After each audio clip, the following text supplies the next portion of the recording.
Let's move on. So I just want to ask why the left are transitioning children so much. So I mean, there's been an explosion. There's been an explosion in transitioning children. I mean, depending on what statistic you look at, it's the increase is up to thousands of percent.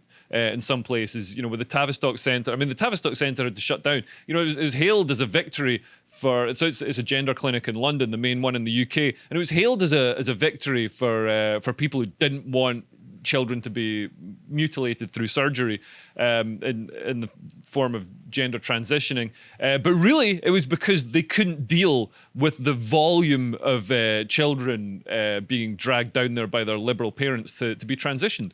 I don't understand. I can't work out. I mean, I'm trying to work out why so many left-wing parents are doing it. And I think it's because, people used to show off to their neighbours with a luxury car in the drive. But now materialism is seen as gauche, and also, lefty liberals can't afford luxury cars because they've got rubbish jobs, because sadly, capitalism is still a meritocracy at some point. So they've got to show off their luxury beliefs. So, these are beliefs that you can only have if you've got enough time to sit around thinking about it, reading the right books, reading the right newspapers. So now it's, oh, look, my child is trans. And it's the ultimate, dinner party one-upmanship. It's like, oh, my child's bisexual. Oh, well, my child's trans. It's like slam. This actually happened with my mother once. No way. She had a group of Are you the trans child? No, she had a group of female friends, and she came into my room one day and went, "Are you gay?" And I went, "No." "Why?" And she said, "Could you be?" I was like, "What?" And she said, "Well, we were talking with the girls, and one of them mentioned that her son was gay, and it was, and then the other one had a transgender daughter." How long did you try it for? I didn't. I just went, "Mum, I'm not pretending so you can have a higher status. It's not a thing." But the point was, I love that you've rebelled against your mum by being straight. But it was the point that this other woman actually had a higher status in the friendship group because they had a transgender, child. That's the thing. It's a special thing, and everybody's like, "Oh my God, you're so open-minded and enlightened and progressive and broad-minded, and how wonderful. It's so special." So, if you look at Hollywood celebrities, pretty much every Hollywood celebrity has got a trans child. Not a trans child they gave birth to themselves, but one they stole from Africa. Jamie Lee Curtis, I think she did actually give birth to her trans daughter. And it's not only that, man, she not just trans, but a furry. So this is, I mean, come on. Surely we've got to draw the line somewhere. And surely furry is where we draw the line. You know what I mean? You can identify as a different gender, not as a hamster or a fluffy dragon. I just think we need to set some boundaries. So yeah, this is. I love how you're like, this has gone too far now. This has gone too far, and I just, man, like this constant affirmation of whatever the child wants. It's like, no, you're a parent. You're there to set boundaries. You know what I mean? And the more I see, and also you're getting more non-binary and trans parents, as you saw in the video that you showed. You've got like those people. You've got the woman with short hair and the fella in the frock and stuff. And then the kids who totally chose what's happening to them. Yeah, exactly. You know what I mean? Like, they're obviously getting forced on. If we go into the next one, so the world's youngest transgender model, Noella. Wait till you see her parents. So if we scroll down, you can see there's a picture of her with her parents there. So she's got transgender parents, and it's like, oh, I wonder where she got the idea for transitioning. You know what I mean? And then you go to a slum in Kampala, and there's fewer transgender children. It's these luxury belief elite people. Funny, you don't meet any Belarusian transgender children. It's just not a thing. No. I went to Belarus. I didn't see any. No transgender child drag shows. No, nothing? none of that. None of that. Only an American thing, huh? Yeah. Although they had, their society was kind of screwed in other ways. The constant state surveillance, and also the women are really like. So I was out there. But their society's screwed because of the women. Man, I don't want to sound like you, but yeah, like basically basically the women, so like talking to the girls I was working with out there, they're all like, oh, what's it like in the UK dating? And I'm like, yeah, like they were like, if you go for a meal, like do you pay for it? I'm like, no, we go halves, or we take turns or whatever. And she's like, oh no, that's ridiculous. But I'm like, but you earn more money than the men, because like the women in Belarus, the women go to university, get educated, and the men do manual labor, which means that now you got a generation of women who are earning more because they're doing the smart jobs, and men are earning less, and the women still expect the men to pay for everything. And I don't know. I just thought that was messed up. And I was like, listen, you gotta be a fem. You can't just be a feminist when it suits you. Like, put your hand in your pocket, take your fella to McDonald's. But anyway, get chicken nuggets. So okay. Getting back to this, you can see there's an obvious influence from parents in the video you showed in this example, and then we've got explicit evidence in this video. We'll just watch this. 9-year-old Kieran Clausen collects crystals. She dabbles in face paint, and she loves sports. What do you play? I did play volleyball, soccer, and I want to play basketball. To Kieran, who's transgender, it's not about racking up victories. I don't want to win any trophies for it, though. I feel like that's the most unfair way to compete, because it's not about winning. What's it about? Having fun with your friends for it, though. I feel like that's the most unfair way to compete, because it's not about winning. I mean, it's so sinister. They're obviously getting coached. They're getting indoctrinated. It's just so sinister. The Babylon Bee, but it's real. Yeah. And it's happening because they're not ashamed of it. They're not hiding it. It's like they're just openly indoctrinating kids. But it's not just parents that are putting the ideas in kids' heads. So our schools, media, institutions, and hospitals are all systemically woke and pushing these ideas on kids. Most school teachers, libs of TikTok, pretty much their whole thing is school teachers, pushing this stuff on kids. But this is a plastic surgeon at a gender clinic who says. This is creepy. Yeah, isn't it just? And so the name of the Instagram account is Top Surgery. So this is somebody who operates on teenagers, kids who want to transition. And for people listening, it's a picture of a guy with a Santa hat on, a mask, of course, holding 2 buckets labeled breast tissue, smiling in a medical clinic. #female, #pride. And the caption says, "For all you good boys, Dr. McEvenu is not bringing gifts, he's taking them away." Like a jokey sort of thing about doing a mastectomy. So they do mastectomies on females to, transition them to boys. And then they do hysterectomies. Like, I know medical practitioners have a sick sense of humor, but like, this is just gross. Because this is not like medically necessary. This is just... And also, it's clearly aimed at children. It's Santa. It's like, for all you good boys. It's, you know what I mean? You wouldn't say that to a 40-year-old. You'd say that to a child. It's very sinister. They phrase it. The gender clinics phrase this stuff in a way that appeals to kids. Like the language being used. It's the language of somebody appealing to children. And vulnerable youths are being fast-tracked down irreversible medical pathways. This is what was happening at the Tavistock Gender Clinic in London that got shut down. And there's a lawsuit pending with over 1,000 families of damaged children who, demanding compensation because the children have... It's turned out that transitioning, young teenage boys and girls doesn't always... was it a bad idea? It turns out it's some... I mean, obviously for some, I think for quite a few, gender dysphoria is present in around about 0.6 of the population. So for some, it's going to be something that helps them. For a tiny minority. For a minority. And for a lot of them, it's going to be something that turns out to be a radical, huge mistake. And it's life-changing. Obviously, mastectomies, hysterectomies, anything removing the penis, that's a life-changing thing that can make somebody sterile. Yeah, doesn't grow back. I'm not risking it anyway. And even the sort of lower level stuff like the puberty blockers, which they say, oh, this is harmless, it just delays the onset of puberty, actually causes osteoporosis, fertility problems, all kinds of health issues. So there's a lot of issues there. And yeah, why are left-wing parents so desperate to transition their kids? I think it's because wokeism is like a new religion. So it fills the hole left by the departure of traditional religions such as Christianity and Islam from the lives of so many educated modern people. They still want stuff to believe in. They still want to judge people. It's got all the bad things a religion has. It's got sin, guilt, public shaming, the promise of a utopia if everybody follows the rules. It's got a righteous certainty that empowers and enables any vengeful behavior, but it's got none of the good things such as redemption, humility, or forgiveness. And you've got to demonstrate piety, not by pilgrimage or self-flagellation, but by virtue signaling. You can do this by listing your pronouns in email signatures, which is an empty gesture. Everybody knows what your pronouns are, Brian. Or you can post a black square on Instagram for Black Lives Matter, or attend a climate change march and make sure you post the photos on Instagram, or waving the correctly updated pride flag. But the ultimate virtue signal is to be trans or have a trans child. So, woke parents transition their children. It's insanity. It's like, Islam, certain cultures perform female genital mutilation.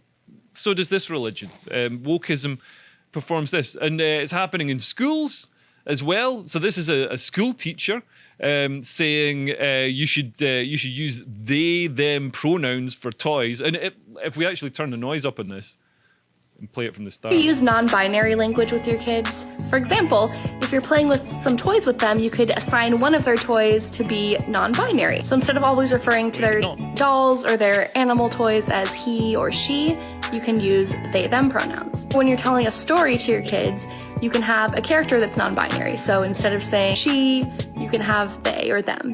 This introduces your kids to the idea that it's not just she, her, or he, him, and it's just a really easy way to get them used to the idea of they, them pronouns. It's a really easy way to indoctrinate them. She's basically admitting, this is a way to introduce these ideas. And it's Libs of TikTok. If you haven't seen Libs of TikTok, check them out before they're permanently banned. But they just repost videos from school teachers and people like that who are constantly talking about indoctrinating kids. And it's also in school questionnaires. If we move on to the next one. So these are questions. Scotland's got a very woke government funded by English taxes, but this is stuff they're sort of breaking down the sort of they're normalizing sex. So they had this asking school kids, I think primary school kids, if they've had anal sex. If we scroll down, you can see some of the questions. It's like, funnily enough, no. I haven't had vaginal or anal intercourse in the past year. It's like, can we not just learn some maths? Do I have to tell you about anal? Like, why are you teaching kids about anal sex? Insane. And the next, again, Babylon Bee stuff. Yeah, the next one is the birds and the Babylon bees. The next slide is so this is a questionnaire that was sent to Merkinch Primary School in Scotland, and it's all about trans. It's all about having two mums or two dads at home. Have you ever laughed at or been unkind to someone because they were gay or transgender? Do you identify as gay or transgender? It's introducing all these ideas, and obviously nobody should be bullied because they're gay. Nobody should be bullied because they're trans. Are you transgender 4-year-old? But putting this stuff in front of kids and making them think about it is, introducing the ideas to them, and it's the first stage of the sort of indoctrination. Yeah, it's not even about the thing itself. It's the question of why on earth does whoever wrote this want to give this to kids? Yeah. And also, you are creepy. Why can't it just be like, because then the results from this will be, they'll be like, oh my God, there's been a surge in transphobic bullying in primary schools. And it's like, I don't really think there has. It's like you're just, putting these questionnaires in front of them. School books as well. The next slide, there's if we just play the last 10 seconds of this. So they've got all these ideas, like, what does it even mean to be a girl or a boy? Do we have to be one or the other? Can we both at the same time or neither? And putting all these ideas in kids' heads, and it's like, I kind of agree. What does it mean to be a girl or a boy? It's kind of, essentially, it doesn't have that much meaning. You can be David Bowie, you can be Hulk Hogan if you're a boy. You can be, I'm trying to think of a big butch lesbian for a girl, or you can be, a dainty, that kind of girl. So you're still a girl. You're still a girl. It doesn't really mean anything. It's not like if a boy likes pink, it's like, oh my God, we've got to schedule the surgery. It's like, come on, just let people be who they are. Stop trying to make everything about this identitarian sort of putting people in boxes. And, I thought the left was about getting away from all that and treating people as individuals, but obviously not. This is another school book, which is all, teaching them about trans and non-binary. There's another, this next one is, so if we scroll down, this is, This is about trans or non-binary person. They're talking about tasting their vagina slime. And I don't know, man, just keep this stuff away from... I think I'll get my kids the Beano instead. You know? It's... You know, can't kids just enjoy themselves instead of having all this like just weird sex stuff forced on them? It's just mental. The next one, next one shows if any teacher actually goes against this sort of cult-like behaviour, then they get in trouble. This teacher refused to use non-binary pronouns, and because of that, he was put on leave or suspended, and he broke the suspension, and now he's in jail. So, you know, being essentially jailed, sent to Gulag for refusing to be compelled to use pretty nonsensical pronouns. So why are they doing this? Well, I think it's partly because of money. If we look at the next chart, so this shows the increase, and this is happening in all Western countries. I was talking earlier about the increase, the explosion in transgenderism. I mean, this is like Bitcoin, the good years. Look at this. From 2004, it's gone from, you know, barely any in Canada to you know, well over 1,000, and this stops at 2016. It's continued to rise at the same exponential rate since then. So, you know, and each transition, that's a lot of dollars. It's a lot of money for all the consultations and all the hormones and puberty blockers, and of course the surgery. So they're making big money from this, and they want it to keep going. The next slide shows the explosion of gender clinics in America. So there were 2 in 2007. God, someone should make a map of this just with Afghanistan for comparison. How many are there in Afghanistan? 0. Really? Well, ironically, Iran, which is Islamic theocracy, they are one of the world leaders in transitioning kids, because homosexuality is illegal in Iran. But so they say if you're gay, if you're a woman though, the whole time, not gay, bro. Yeah. They're like, oh, you know, we transition you, then it's heterosexual. So you've got a choice. You know, we can either throw you off a building or transition you, and you know, pretty much the same choice you get if you got a Labour voting parent in the UK. But yeah, you can see the insane explosion in pediatric gender clinics. You know, it's like Laser Quest in the 90s, but hopefully it's going to die away the same as Laser Quest. And so the American sex reassignment surgery market size was valued at $1.9 billion in 2021, and is expected to expand annually at around 11%, just over 11%, and that's a compound increase every year. So it's gonna go up until we're all trans. A lot until we're gonna run it. We're gonna have to start to maintain this growth rate of transitioning surgery. We're gonna have to transition several times a year from one to the other. That is the only way it's going to be feasible. But yeah, and it's insane, and it's happening to very young children. So the mean age of transgender children, or mean age of transgender people that are submitted with gender dysphoria is 6 years. 6 years. So, you know, there's people taking 4-year-olds along and saying, oh, my 4-year-old is transgender. Or can't you make my 4-year-old transgender? I want to look good at a dinner party. And also, I think there's something more sinister going on. There's a visible effort by the left to sort of blur the boundaries with regards to sex with children. So we've got here we've got a child... sex abuser operated for 4 years on Twitter. He had 290,000 followers. Twitter refused to take the account down because it didn't breach the Twitter guidelines. But Twitter took libs of TikTok down. You know, they suspended them last week for reporting on child gender transitions. The next one, I've missed a video. There's a video of a liberal teacher that has. Oh no, it's this one. Yeah, this one. So this is a liberal teacher telling the kids not to judge pedophiles. So we're calling them that. You're not allowed to label people like that. What? Stop it, Diego. Yeah, no, We're not going to call them that. We're going to call them MAPs. No. Minor attracted persons. No. So don't judge people just because they want to have sex with a 5-year-old. So What don't the fuck?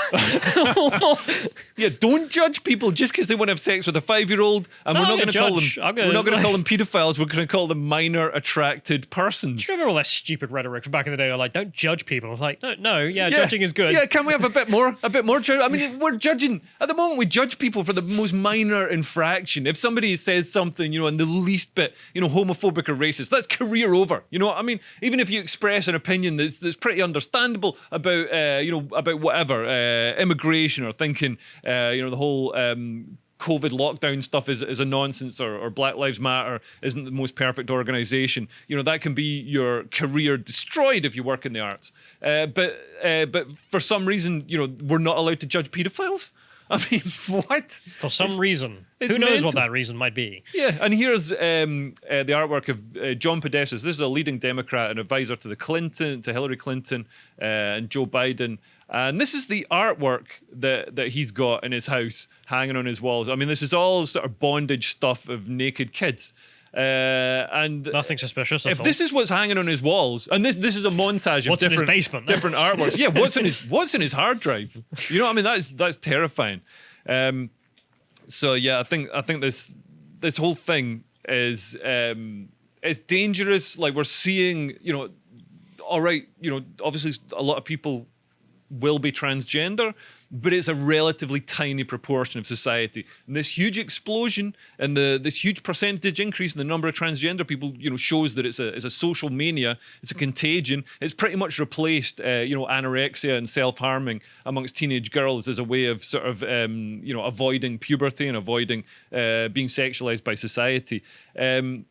So, I don't think using extreme surgery with life-changing effects such as sterilization and osteoporosis and all the rest of it, I don't think that's the perfect solution to it. And I think we should be wary of the motives of the people pushing this. And I think in 10 years' time, not even 10 years' time, I think right now, we've already right now, you can already see it with the Tavistock getting shut down and with that massive lawsuit. So this isn't broken in America yet. These child gender clinics, it hasn't been, come out as the huge thing yet. But I think, in a couple of years' time, it's going to be a huge scandal. Those lawsuits are going to be good. Yeah. Well, except we're going to pay for it, man. And the worst thing is, in this country, we pay for them to transition. We pay for all the consultations, all the hormones, all the surgery and stuff. And then we pay to get sued. And then we pay to get sued. It's a beautiful system. I don't know what could go wrong. If you appreciated that segment from the podcast of the Lotus Heaters, you can go to lotusheaters.com to get access to all the premium content we have on the site, such as the Contemplation series, this one on Josh's weird psychological roundup. And if you want to find out what else Josh is putting out, you can follow him on Getter at @Josh_firm on Getter. Thank you and goodbye.